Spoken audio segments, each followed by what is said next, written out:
what inspired us, basically the inspiration was from my wife, who had visited a friend doing pig farming, and this friend encouraged her that probably it could be one of the projects she could consider to supplement the income from these monthly salaries we are getting. So that's where the inspiration came. And since we already had some land here in Maya where we are doing crop production, we said probably we need also to do the pig production.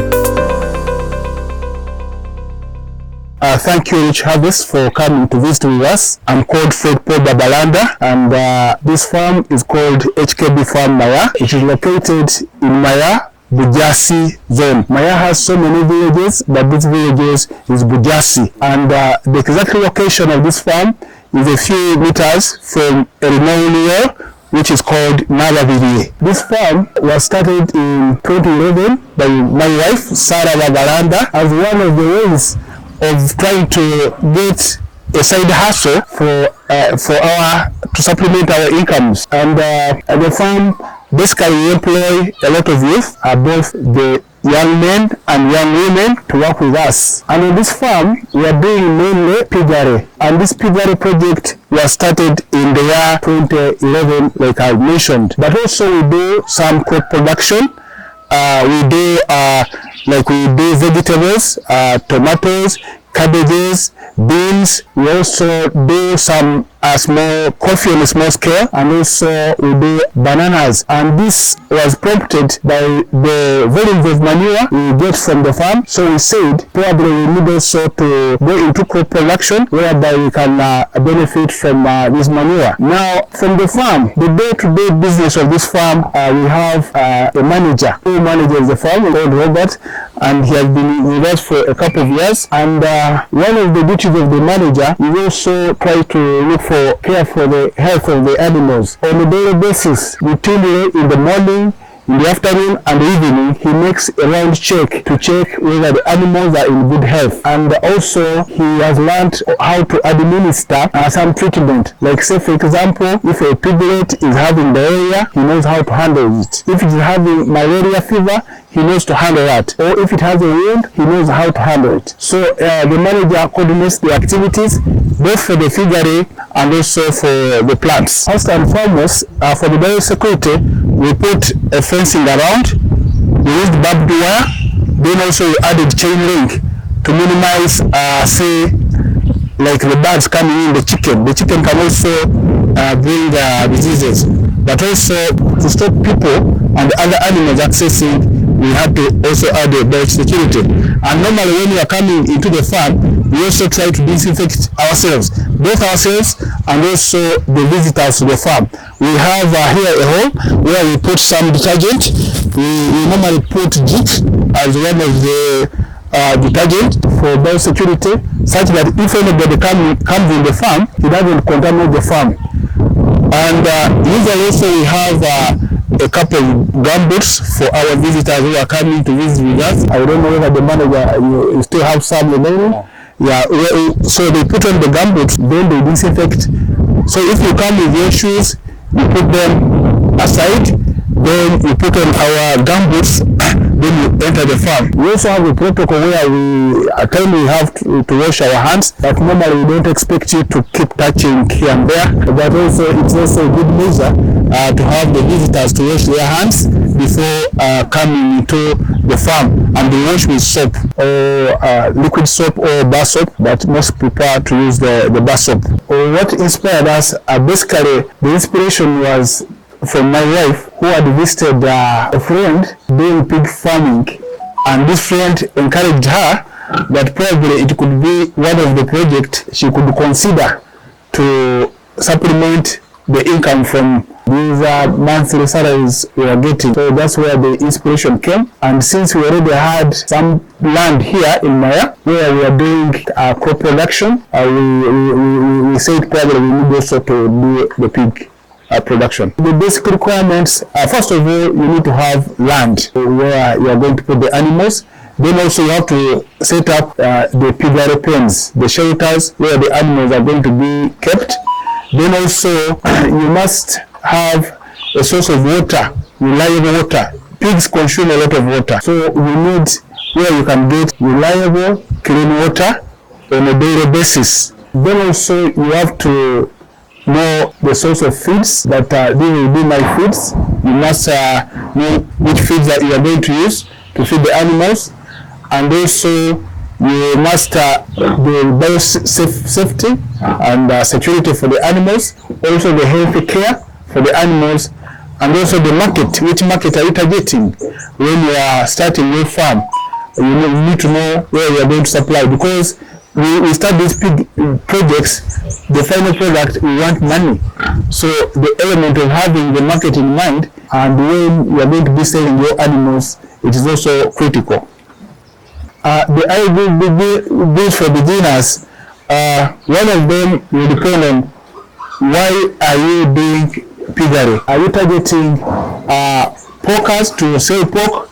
If you are targeting to sell pork, the ideal breeds will be the Canberra and the Duroc. But also we have other breeds like the large white, the landrace. But what we do here, we do try to do crossbreed so that we get an ideal product which we want for ourselves, where we can get pigs which can give a big number of litter, and also pigs which can produce meat.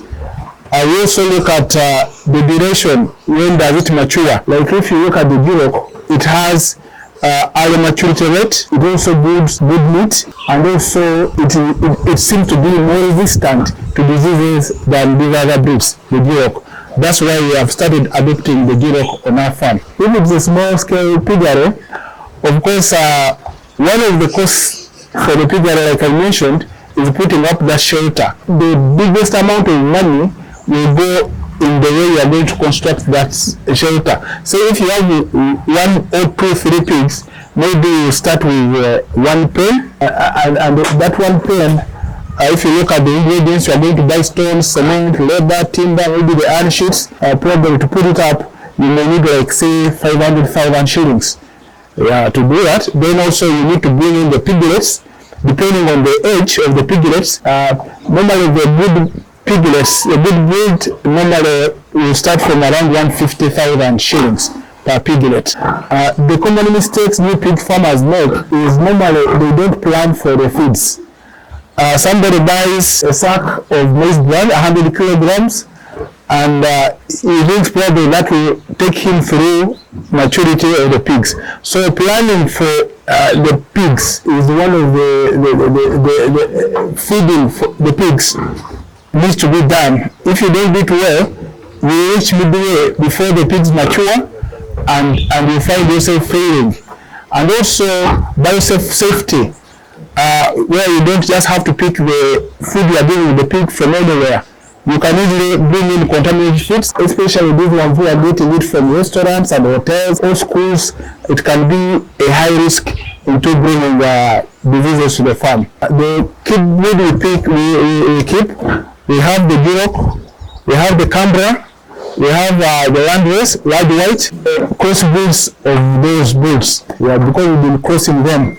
So mainly those which are produced here, you find that they are cross. Those which we pick from other farms or those we import, those are usually pure breeds, especially from the importers. They normally bring in pure breeds. But from other farms, they could be pure, they could be hybrid. Why we chose the breeds over others, one of the reasons was the number of litter they give, the meat, and also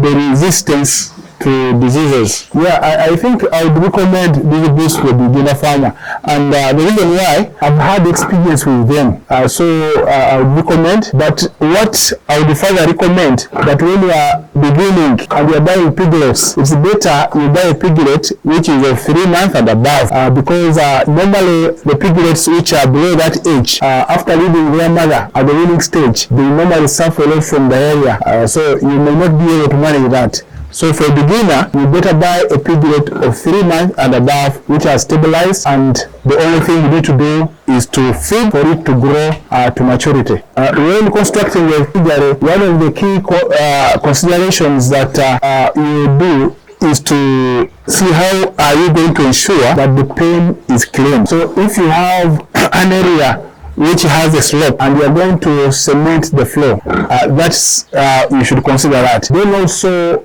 waste management, where does this waste go?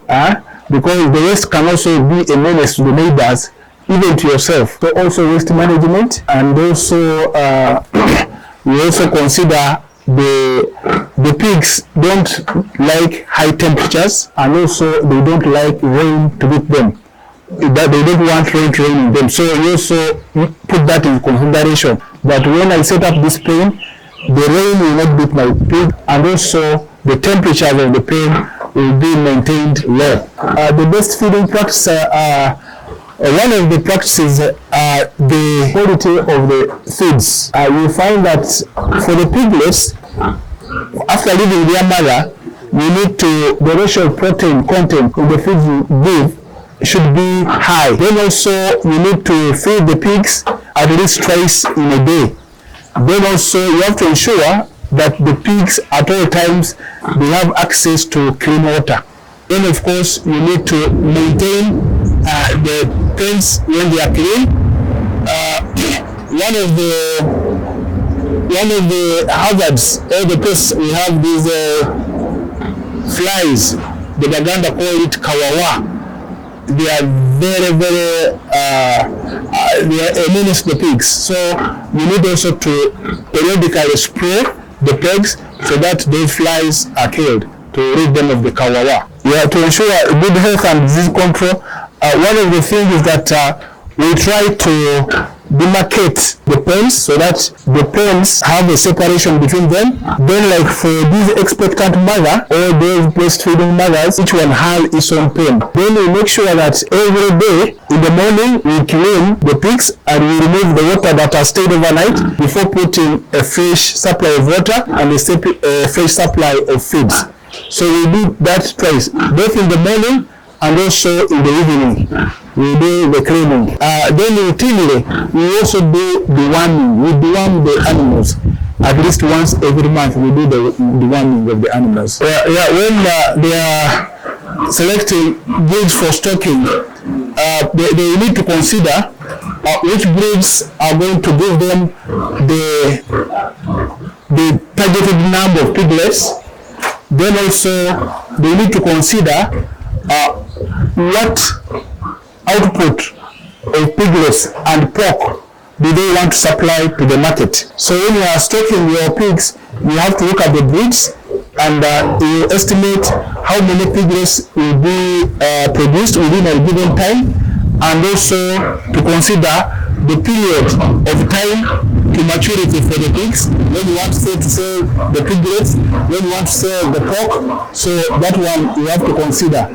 The way we care for the pigs, pregnant sows and piglets to reduce mortality, one of the things we do is we make sure that the pregnant pigs, each one is in its pen. Like when you look at this wing, basically this wing, we refer to it as the maternity wing. So if the pig has conceived and is about to give maybe after 1 month or 1.5 months, we make sure we put it in a separate pen, and also to make sure that this pig that produce the mortality, we look at the feeding. It requires good feeds with quality feeds, then quality water. We also, in addition to the dry feed ratios we give, we also give them weeds. We have like Amaranthus gigas, which is normally called the dodo. Then also we have Bailen's pilosa, which is known as sere. We also have the nanda. I've forgotten its name. Yeah. So those kind of weeds help for the pig to grow healthy and also to produce milk when it has finished farrowing. The ideal feeding plan is that So if I start from when they are breastfeeding, you have to put a high level of protein content when you are mixing the feeds. Then even after, at weaning, when they have left their mother, you also need to put a high concentration of proteins so that they are able to grow. So when they are growing, you also you can reduce a little bit the protein. Then the finishers, these ones basically the protein content is low. You only need to give them at least more energy. That's how you can maintain good growth. It's better if you formulate your own feeds. Say for example, our practice here is we buy the ingredients and we mix for ourselves.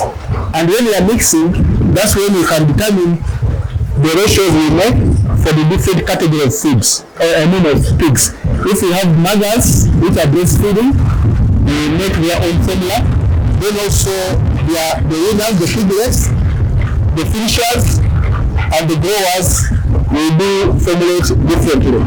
So it's better you formulate, you buy the ingredients and make your own mixture. But of course, there are certain concentrates which are imported, and some are made locally, which you can buy to also be part of the mixing as we are mixing the feeds for the animals. The small scale pig farmer finding a real market for their pigs. We have these guys who work in the butcher, the slaughter. Like we have one busy, like in Kampala, we have so many of them. The good one is one busy. So if you just get in touch with one of those guys in one busy, they will be able to get for you the market. Because for them, they buy any number of pigs you have. And if you have one or two, they can transport it on a motorcycle or sometimes a tuk-tuk. If you have many, like a 20, 100, then they bring a truck. So if you have contacts with one of those guys dealing in the slaughter, who slaughter and sell to the people of the butchers who sell to the final consumer, then you will be able to get the market. Because for me, sometimes even if I have one pig, I can call them and they send the border man and they take it. Yeah, if they are 4, then they can send it to Kutuku, they take it, F3. Yeah, if they are many, then they bring a truck. Yeah, like if they are 20, they are 30, 40, they bring a truck.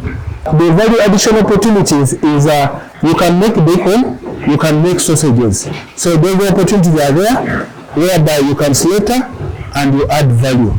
Then also you can slaughter and open up a pork joint where they roast pork for the pork eaters.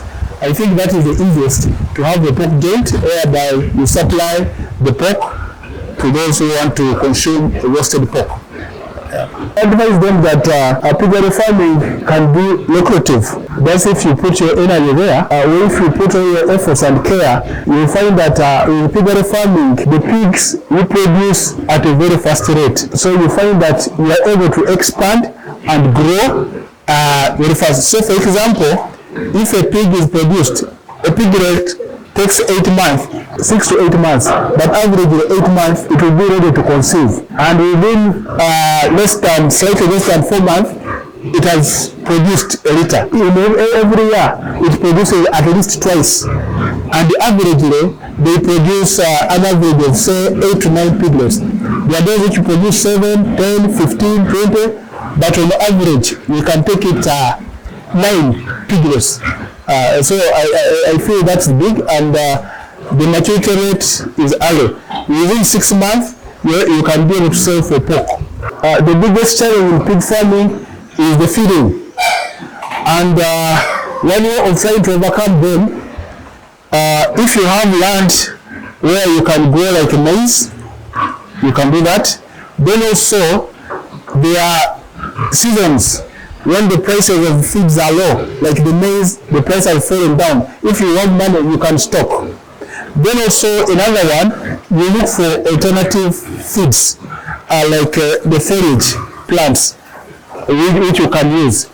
The pigs also eat elephant grass if it is still young. It is about, if you cut the grass, maybe it spreads again. When it's about 3 weeks, 4 weeks, the pigs can eat it.